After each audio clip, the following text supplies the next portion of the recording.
Mesa para dos, de Lori Peikoff. En 1947, mi madre, que se llamaba Débora, tenía 21 años y estudiaba literatura inglesa en la Universidad de Nueva York. Era una chica preciosa, vehemente aunque introvertida, y sentía una gran pasión por los libros y las ideas. Leía de una forma voraz y quería ser escritora algún día. Mi padre, que se llama Joseph, era entonces un pintor de ciernes que vivía de dar clases en de arte en el Instituto del West Side. Los sábados pintaba durante todo el día en su casa o en Central Park y después solía permitirse un pequeño lujo. La noche del sábado en cuestión decidió ir a un restaurante del barrio llamado La Vía Láctea. La Vía Láctea resultó ser el restaurante preferido de mi madre, y aquel sábado, después de estudiar toda la mañana y parte de la tarde, se fue allí a cenar, llevando consigo un viejo ejemplar de Grandes Esperanzas de Dickens. El restaurante estaba abarrotado y mi madre ocupó la última mesa que quedaba. Se preparó para toda una velada de goulash, vino tinto y Dickens, y rápidamente perdió contacto con la realidad que le rodeaba.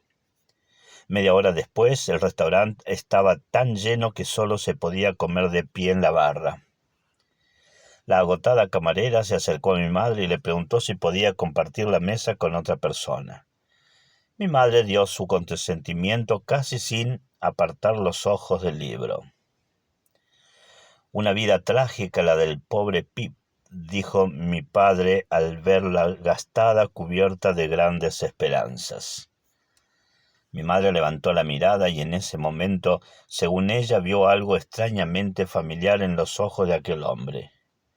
Muchos años después, cuando yo le suplicaba que me contara la historia una vez más, suspiraba y decía: «Me vi a mí misma en sus ojos».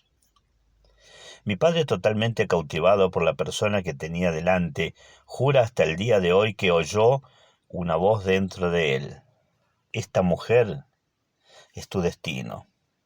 E inmediatamente sintió un cosquilleo que le recorría el cuerpo de la cabeza a los pies.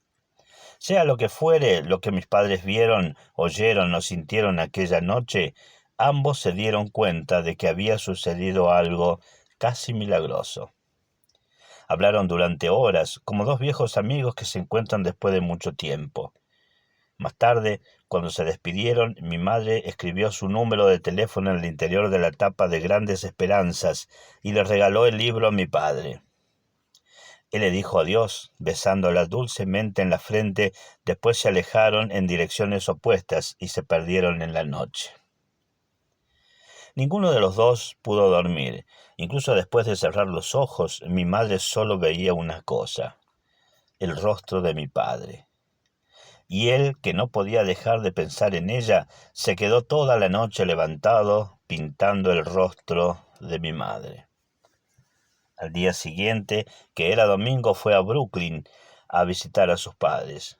Se llevó el libro para leerlo en el metro, pero estaba tan exhausto después de pasar la noche en vela que, tras leer algunos párrafos, le entró sueño. Así que metió el libro en uno de los bolsillos de su abrigo, que había dejado en el asiento junto a él, y cerró los ojos. No se despertó hasta que el tren se detuvo en Brighton Beach, en el extremo opuesto de Brooklyn. Para entonces el tren estaba desierto, y cuando abrió los ojos y fue a tomar sus cosas, el abrigo había desaparecido. Alguien lo había robado, y dado que el libro estaba en uno de sus bolsillos, también se había llevado lo que significaba también se había quedado sin el número de teléfono de mi madre. Desesperado, empezó a buscar por todo el tren, mirando de debajo de los asientos, no solo de su vagón, sino de los vagones anteriores y posteriores al suyo. Joseph se había sentido tan feliz de haber conocido a Débora que no se había preocupado de saber cuál era el apellido. La última referencia que tenía de ella era su número de teléfono. Mi madre nunca recibió la llamada que esperaba. Mi padre la buscó en varias ocasiones en el departamento de inglés de la Universidad de Nueva York, pero nunca la encontró. El destino les había traicionado a los dos. Lo que aquella primera noche en el restaurante había parecido inevitable pasó a ser algo claramente imposible. Aquel verano los dos se fueron a Europa. Mi madre fue a Inglaterra a hacer un curso de literatura en Oxford y mi padre se fue a pintar a París.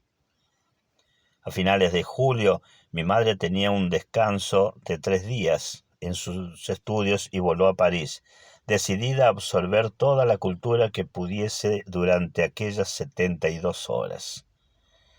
En el viaje se llevó un nuevo ejemplar de Grandes Esperanzas. Después de la triste historia con mi padre, no había tenido la fuerza de volver a leerlo, pero una vez más en París, sentada en un restaurante abarrotado, después de un largo día de visitas turísticas, lo abrió por la primera página y empezó otra vez a pensar en él. Al acabar de leer unas pocas frases, el maître interrumpió su lectura para preguntarle, primero en francés y después en un inglés macarrónico, si le importaba compartir su mesa. Mi madre dio su consentimiento y volvió a la lectura.